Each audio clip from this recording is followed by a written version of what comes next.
Hi, this is Peter Woolfolk speaking. Now, first of all, thank you so very much for listening to the podcast. Now, I am very excited to let you know that the podcast is now available on Amazon Alexa. You know the drill. Simply say, Alexa, play Public Relations Review Podcast, and she'll take it from there. And again, thank you for listening. And if you enjoy the program, please become a subscriber. Now, on to the podcast.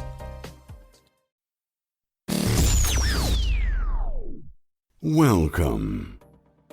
This is the Public Relations Review Podcast, a program to discuss the many facets of public relations with seasoned professionals, educators, authors, and others.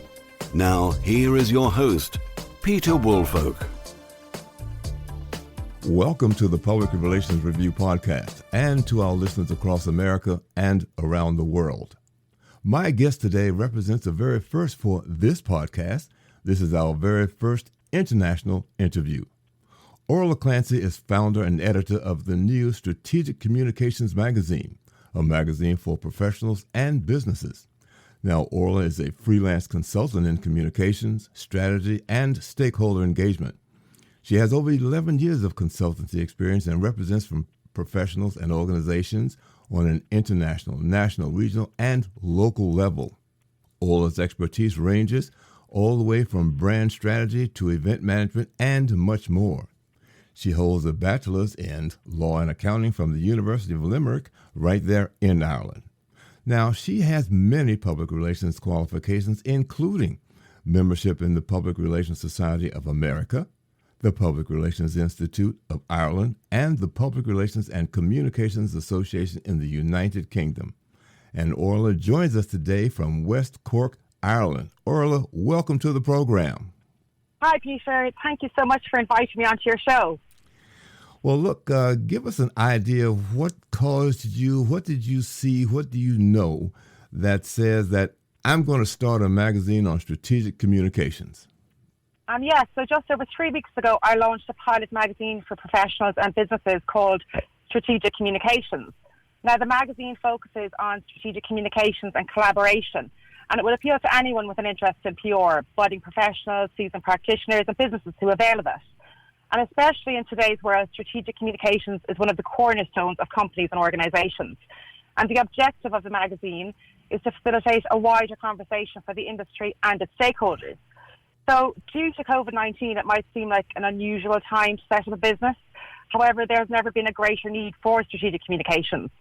So as you mentioned at the start, I have been working in the industry for over 11 years. Now, I believe that it's crucial for every business and organisation to build and protect its brand and reputation. So ultimately, reputation is a company's most valuable asset, and the heartbeat of a business is its brand. And how people, both internal and external, perceive an organisation determines its success. So particularly in the current climate, reputable and responsible companies will emerge well. Building relationships is key, which is at the heart of strategic communications. So how can we help? What problem can we solve? How can we innovate and collaborate? So strategic communications is really now more than ever about partnering with companies to meet their business objectives. And in recent months, these business objectives will have changed for many companies. So it's about being versatile and responsive. And through the magazine, in one place, practitioners can showcase what they do and the benefits it brings to those businesses. Mm-hmm. Now, how often do you plan to publish the magazine? Is it monthly, quarterly, or just what are you going to do with that? So the magazine is going to be published quarterly. So a few weeks ago, as I mentioned, I launched the pilot magazine to gauge the interest in the industry. And there has been a fantastic response, and the feedback has been great, both in Ireland and the States and wider afield. So I've decided to launch a quarterly publication, and the first official magazine will be launched in August, and that will be the autumn issue. Well, I'm actually looking on the content page right now, and I see you have it in basically 3 basic sections. I believe that's for new professionals, clients, and seasoned practitioners. Tell us why you decided to break it out into 3 sections. So I believe that there is scope to educate and provide insight to budding PR professionals.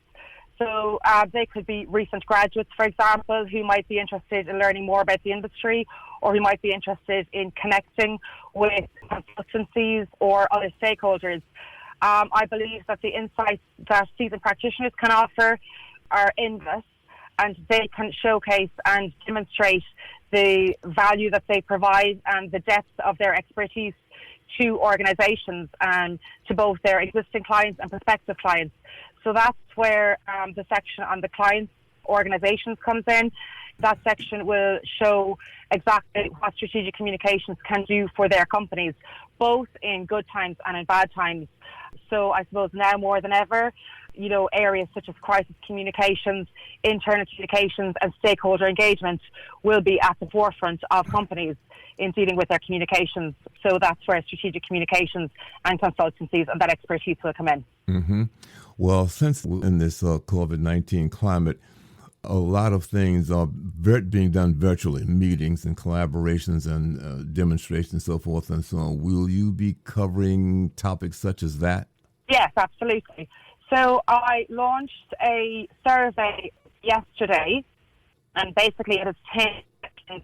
And one of those questions is, will your company continue to operate remotely into the future?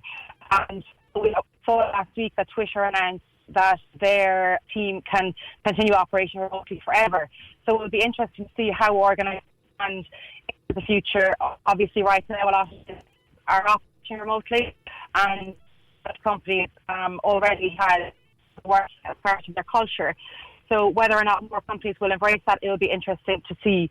And I think that COVID-19 and the remote working arrangements have demonstrated to a lot of companies that their team can operate just as productively remotely as they do under the one roof. Mm-hmm.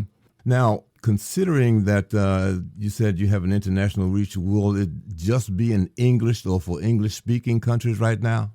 Yes, right now to start, it will be for English-speaking countries.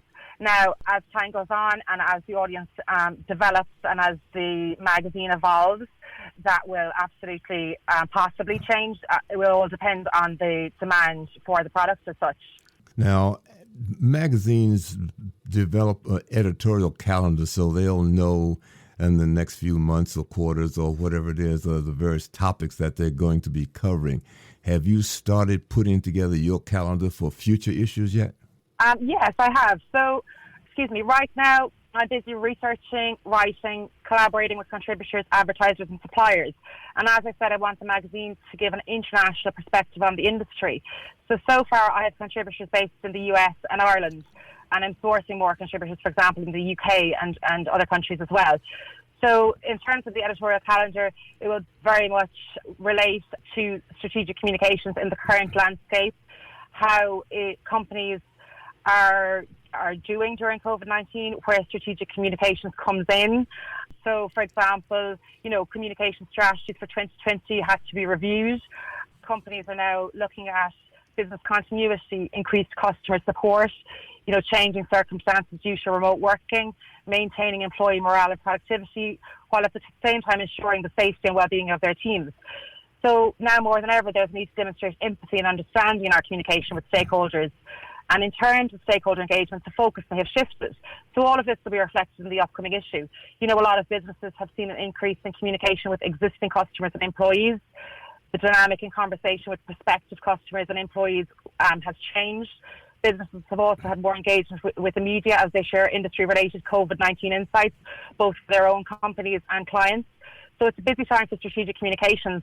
And I think the key for the magazine is to stay current and reflect topical developments in the industry and what is happening in the wider landscape. And I think you're absolutely right, just staying relevant. So will you have, in addition to your contributors, will you have other people that you'll be talking to just about trends that are taking place in the industry? Yes, absolutely. So we'll be doing interviews with industry professionals, particular people in different fields within strategic communications.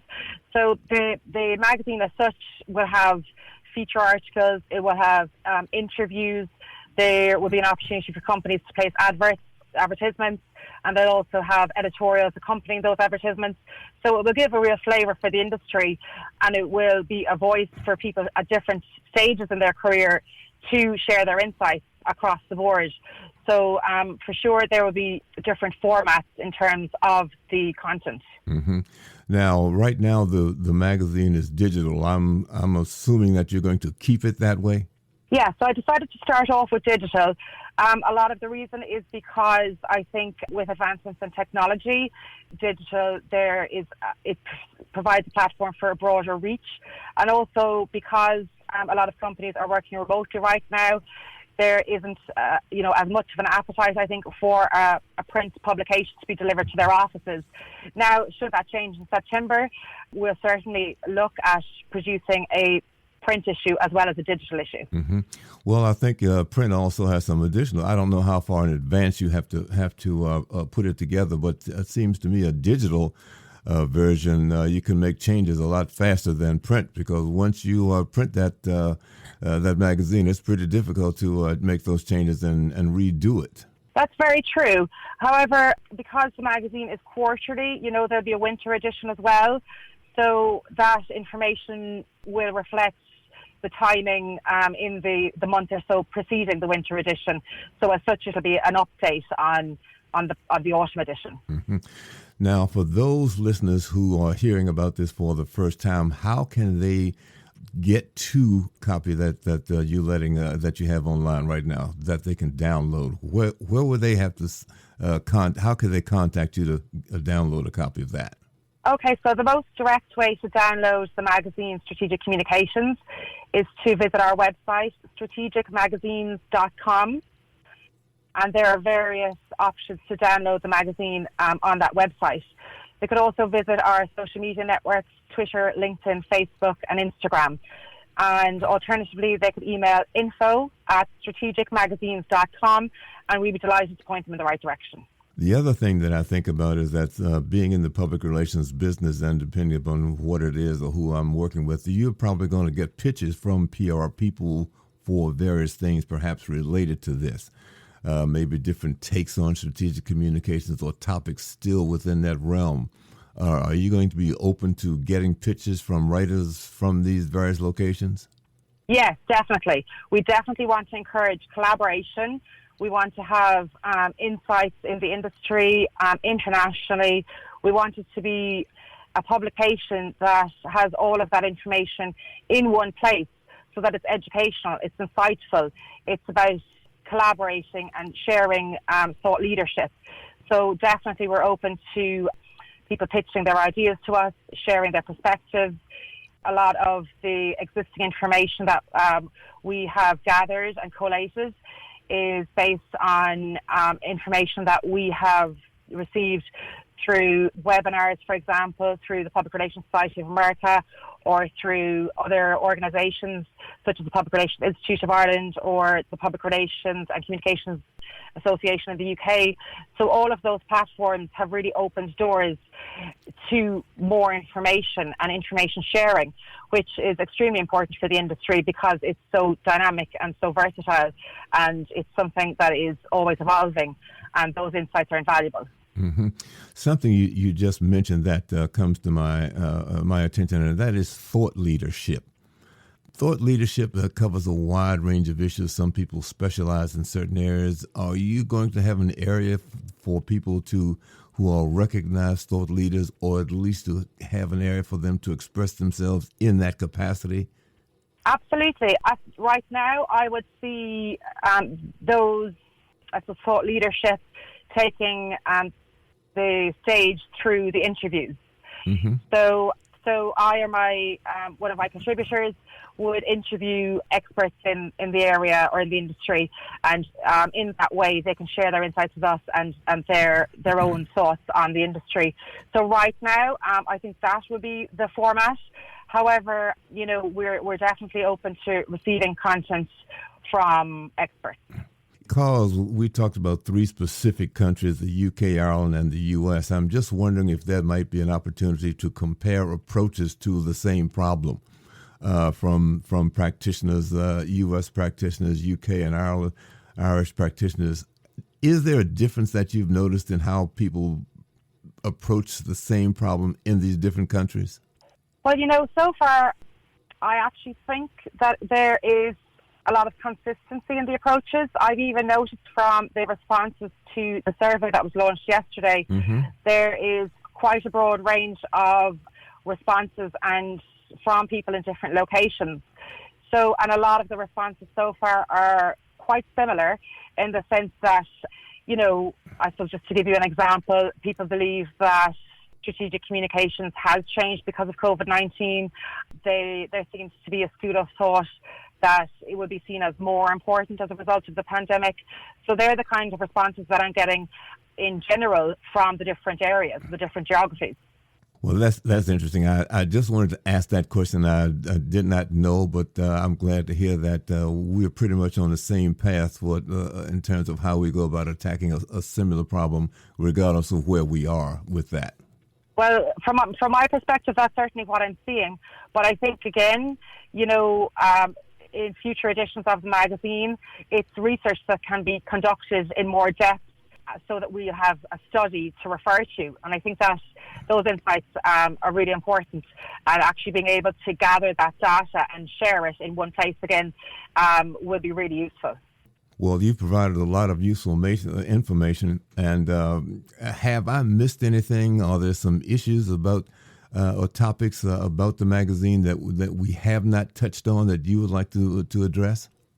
I think that covers everything, to be honest. You know, I think what the key is in terms of the magazine is that it's being positioned to recognise the value of the industry, the impact it has on organisations' business objectives, and purpose is to facilitate that conversation between the industry and its stakeholders. You know, it's a forum for practitioners and to connect more widely with organisations, or it's a forum for in-house strategic communications practitioners to communicate more widely within their organisation. So I do believe that in a way, it's brand awareness overall for the industry. So I think that it's always important to raise that awareness and to increase understanding of the strategic communications industry. So I think that's always a good thing to continue the conversation. Well, very good.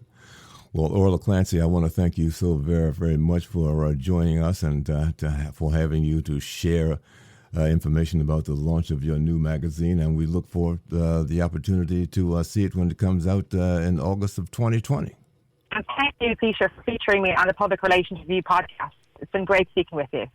And thank you again to our listeners. And please, if you've enjoyed the show, please leave us a review. And listen again to the next edition of the Public Relations Review. Thank you, and have a great day. This podcast is produced by Communication Strategies, an award-winning public relations and public affairs firm headquartered in Nashville, Tennessee. Thank you for joining us.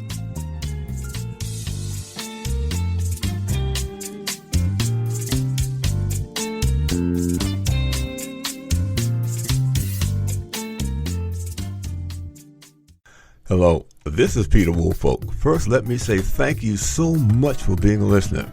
Now, I want to alert you to our shiny new podcast website located at podpage.com. However, you can go directly to the podcast site located at publicrelationsreviewpodcast.com. There, you can contact me through email. You can leave a voice message. You can leave a review. You can read an episode blog and frequently learn about the podcast guests. You might also want to suggest podcast topic ideas or even suggest a guest. You can also let me know if you would like to receive our podcast listener logo that you can post on your social media. So I look forward to hearing from you about our new podcast website. Thank you so much for listening to the Public Relations Review podcast, and have a great day.